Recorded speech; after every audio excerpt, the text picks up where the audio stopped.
الووردبريس ويب سايت عشان افتح الداشبورد بتاعته اللي انتوا شايفينها دي، محتاجه اكتب اسم الويب سايت .com/wp-admin. WP اختصار ووردبريس، داش ادمن يعني افتح لي الداشبورد بتاعتي انا كادمن. طيب لما افتح لي الداشبورد هتلاقوا هنا شايفين المجموعه اللي على الشمال دي مختلفه عن الويب سايت ده. كل ويب سايت هتلاقي مجموعه بلجنز متفعله فيه مختلفه عن الويب سايت التاني. طيب انا هنا مفعل سيم اسمه استرا، واسترا ده مش عاجبني. بالمناسبه سيم استرا يعني من السيمز اللطيفه جدا اللي انا بحبها جدا، آه، لان يعني فيها تفاصيل كتير لطيفه. فهعمل ايه؟ هروح لابيرنس للثيمز. اول حاجه اتاكد ان الثيم اللي انا مختاره كويس ومناسب للحاجه اللي انا عايزه اعملها. سوري، قبل ما نكستمايز خلينا نبص اصلا على الثيمز اللي موجوده. دي كده ثيمز كانت موجوده نازله مع الووردبريس بشكل تلقائي.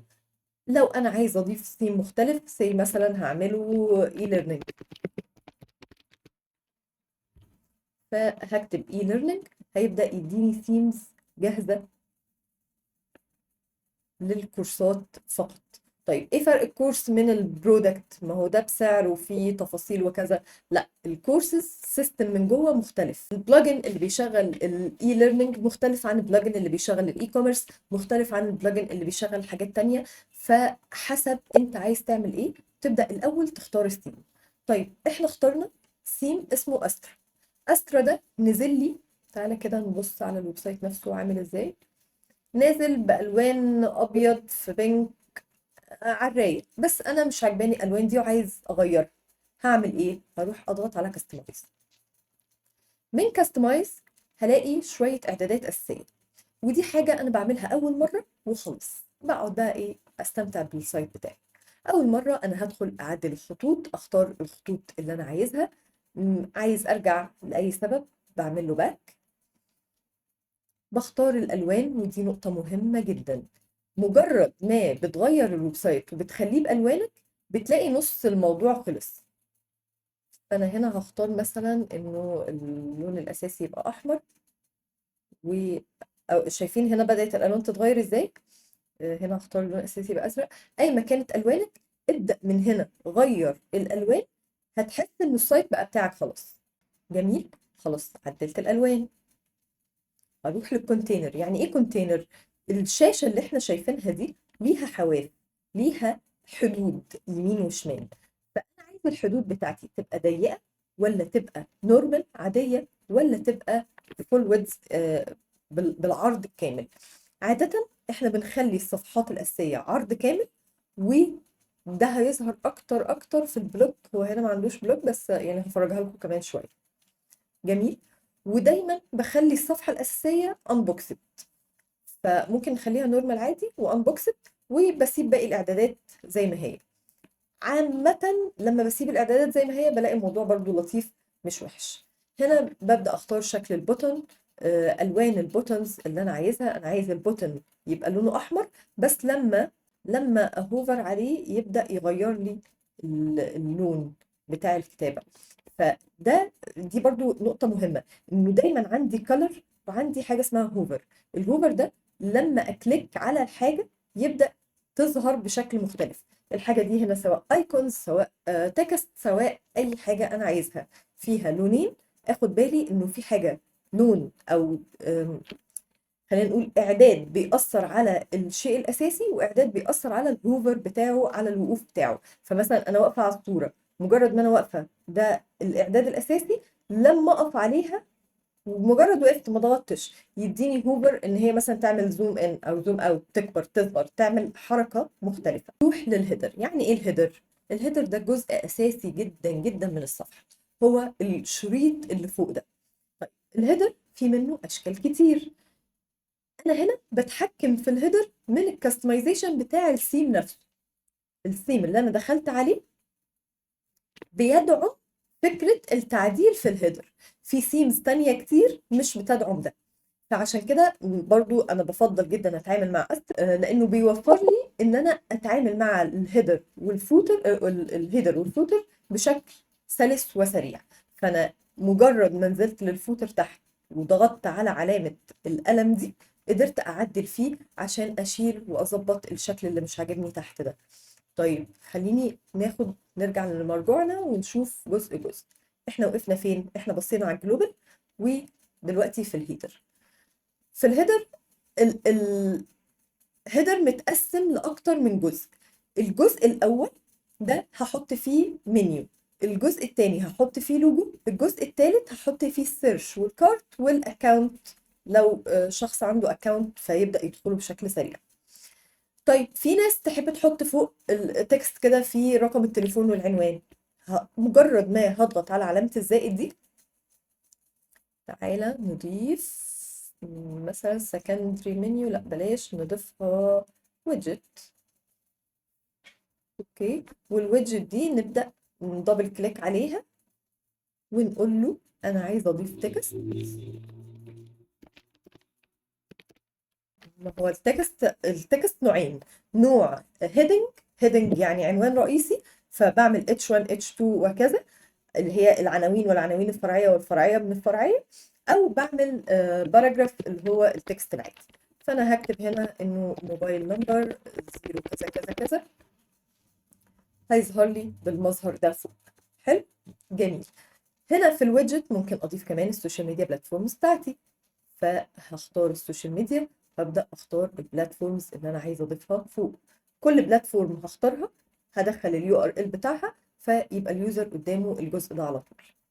طيب الشريط اللي فوق ده انا عايز العب في الالوان بتاعته، اخليه بلون احمر عشان انا الالوان بتاعتي مثلا هتروح للاحمر، انا هستخدم الاحمر عشان لون صريح وواضح.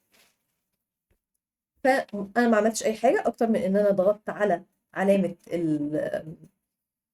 علامه الترس دي، واللي هي علامه الاعدادات، وبدات اعدل في الديزاين. هنا انا بقعد العب لحد ما بوصل للنتيجه اللي انا عايزها.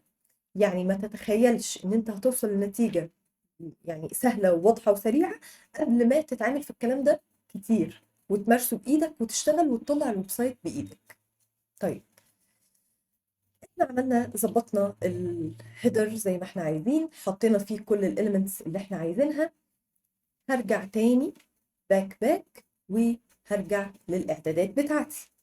انا دلوقتي بعمل ايه؟ بعدل في اعدادات الاستراسيم اللي انا اخترته من الاول. طيب جه قال لي البوستس. يعني ايه بوست؟ يعني بلوج. يعني ايه بلوج؟ يعني اركايف. يعني ايه اركايف؟ يعني المكان اللي انا بنزل فيه المقالات بتاعتي. شكل المقالات بتاعتك عايزاها يبقى عامل ازاي؟ اللي اوت هنا اصلا هو مش الثيم ده مش ما فيهوش اي بلوكس، فخليني لما اوصل لها هرجع ابص عليه. بس عموما خلينا نقول ان جزء البلوك متقسم لاكتر من نوع. المكان اللي انا بشوف فيه كل البلوجات فهختار ان هو يبقى بالشكل ده. والبلوج الواحد السنجل بوست هيبقى شكله عامل ازاي؟ فهيبقى تكست وجنبه على الشمال او على اليمين في سايد بار في مثلا شويه معلومات انا عايزه اوصلها للاودينس بتوعي. الريليتد بوست، وهقول له افتحها لي. انا احب انه يبقى الشخص بيقرا بوست وبيقرا الريليتد بتاعته. طيب عندي حاجه اسمها سيرش بيج، برضو بظبط شكلها واعداداتها. الشخص اللي هيضغط على السيرش هيظهر له النتائج في شكل عامل ازاي، فدايما احنا متعودين على شكل الجريد ده، الطف واسهل لليوزر من الاشكال التانية. ظبطت اعدادات البوستس، انزل للجنرال. يعني ايه بريد كرامب؟ دي هنشوفها جوه البرودكت. كده نفتح اي برودكت. شايفين كلمة وومن دي معناها ان البرودكت ده جاي من كاتيجوري اساسية اسمها وومن. فهنا الكاتيجوري لو عندي كاتيجوري صب صب صب صب صب صب يبدأ يرصهم لي كلهم هنا. طيب لو قفلت الاوبشن ده خلاص مش هلاقي الجزء ده اصلا موجود. طيب هيقول لي ايه تاني من الاوبشنز اللي ينفع العب فيها؟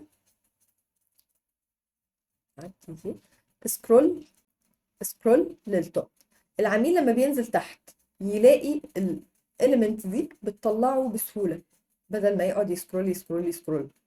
فالاليمنت دي بجيبها منين؟ بجيبها من الجنرال سكرول تو توب. وحتى لو عايز اغير في الديزاين بتاعها في شكلها في الوانها في حجمها الكلام ده كله هيبدأ يتغير معايا بسهولة جدا. الفوتر زي ما الهيدر حاجة مهمة جدا، الفوتر حاجة مهمة جدا. ليه مهمة؟ لأنه دول حاجتين هم مكملين معايا في الويب سايت كله تقريبا. يعني مفيش حد مش هيبص على أو خلينا نقول إيه، مفيش حد هيفتح السايت غير ولازم هيشوف الهيدر وهيشوف الفوتر. طيب أنا محتاجه يشوف إيه؟ أنا محتاجه يسجل، فهسيب له الإيميل يسجل فيه، بس الإيميل هنا مزنوق. هل صح إن أنا أسيبه مزنوق؟ لا، أظبط الشكل. أنا محتاج دايما إن أنا شكلي يبقى مظبوط. طيب دي مش حلوة خالص، خلينا نشيلها ونشوف اوبشن تاني. خلينا هنا مثلا هو حاطط الفوتر منيو، وهقول لك منين هنعمل اكتر من منيو. يعني ازاي نعمل منيو للفوتر ومنيو للهيدر وهكذا. هروح هضغط على الفوتر نفسه، وهضغط على علامة الترس اللي بتقول لي ده السيتنج بتاع الجزء ده. طيب من السيتنج دي هبدأ اقول له الجزء ده قسمه لي لثلاث اجزاء، والثلاث اجزاء دول ابدأ وزع لي بالمنظر ده. خلي لي الجزء الاكبر هو ده، وجزء الفوتر ده لا احنا ممكن ننقله لوحده فوق. انا اللي فوق دي هخليها واحدة، وهنقلب. بص اقعد العب وظبط زي ما انت عايز. مش عاجبك اي حاجة ديليت ونرجع نجيب من الاول. هضغط علامة الزائد وهبدأ اعمل بالحاجة اللي انا عايزاها.